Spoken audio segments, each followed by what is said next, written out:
यीशु कोई ईसाइयों का भगवान परमेश्वर नहीं है। सुनिए ध्यान से, प्रभु ईसा मसीह अंग्रेजों का परमेश्वर नहीं है। अंग्रेजों को तो प्रभु ईसा मसीह के बातें बहुत बाद में पता चली, सुसमाचार बहुत बाद में मिला। सबसे पहले सुसमाचार मिला इजराइल को। इजराइल जो भारत का मित्र है, प्रभु ईसा मसीह का रोम से, इंग्लैंड से, अमेरिका से कोई लेना देना नहीं। ये मिथ्या है, ये झूठ है। इतिहास उठाकर देखिए, यीशु मसीह का जन्म रोम में नहीं हुआ, यीशु मसीह का जन्म इंग्लैंड में नहीं हुआ, यीशु मसीह का जन्म इजराइल के बैतलहम नगर में हुआ, एक यहूदी कुल में। वो अंग्रेज नहीं था, वो यहूदी था। 33.5 साल तक मनुष्यों के बीच मनुष्य बनकर रहा, परम सन्यासी, परम वैरागी, परमात्मा, श्रोतिमम, ब्रह्मनिष्ठम, निष्पाप, निष्कलंक, त्रिकालीय, पापनुदम। उसके पास तो सर छिपाने की जगह नहीं थी, उसके पास कोई अच्छे वाहन नहीं, ना कोई सेना थी, ना कोई तलवार थी, ना उसकी कोई आर्मी थी, ना उसका कोई ऑफिस था। वो तो परम सन्यासी, परम वैरागी था। गांव गांव जाता, सड़कों सड़कों पर चलता रहता, कहीं कुछ मिल जाता खा लेता। कुएं के किनारे बैठकर एक स्त्री से कहता, मुझे पानी पिला दे। क्या था उसके पास? कुछ नहीं, कोई भौतिक प्रबंध,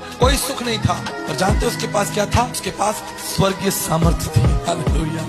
यीशु कोई ईसाइयों का भगवान परमेश्वर नहीं है। सुनिए ध्यान से, प्रभु ईसा मसीह अंग्रेजों का परमेश्वर नहीं है। अंग्रेजों को तो प्रभु ईसा मसीह के बातें बहुत बाद में पता चली, सुसमाचार बहुत बाद में मिला। सबसे पहले सुसमाचार मिला इजराइल को। इजराइल जो भारत का मित्र है, प्रभु ईसा मसीह का रोम से, इंग्लैंड से, अमेरिका से कोई लेना देना नहीं। ये मिथ्या है, ये झूठ है। इतिहास उठाकर देखिए, यीशु मसीह का जन्म रोम में नहीं हुआ, यीशु मसीह का जन्म इंग्लैंड में नहीं हुआ, यीशु मसीह का जन्म इजराइल के बैतलहम नगर में हुआ, एक यहूदी कुल में। वो अंग्रेज नहीं था, वो यहूदी था। 33.5 साल तक मनुष्यों के बीच मनुष्य बनकर रहा, परम सन्यासी, परम वैरागी, परमात्मा, श्रोतिमम, ब्रह्मनिष्ठम, निष्पाप, निष्कलंक, त्रिकालीय, पापनुदम। उसके पास तो सर छिपाने की जगह नहीं थी, उसके पास कोई अच्छे वाहन नहीं, ना कोई सेना थी, ना कोई तलवार थी, ना उसकी कोई आर्मी थी, ना उसका कोई ऑफिस था। वो तो परम सन्यासी, परम वैरागी था। गांव गांव जाता, सड़कों सड़कों पर चलता रहता, कहीं कुछ मिल जाता खा लेता। कुएं के किनारे बैठकर एक स्त्री से कहता, मुझे पानी पिला दे। क्या था उसके पास? कुछ नहीं,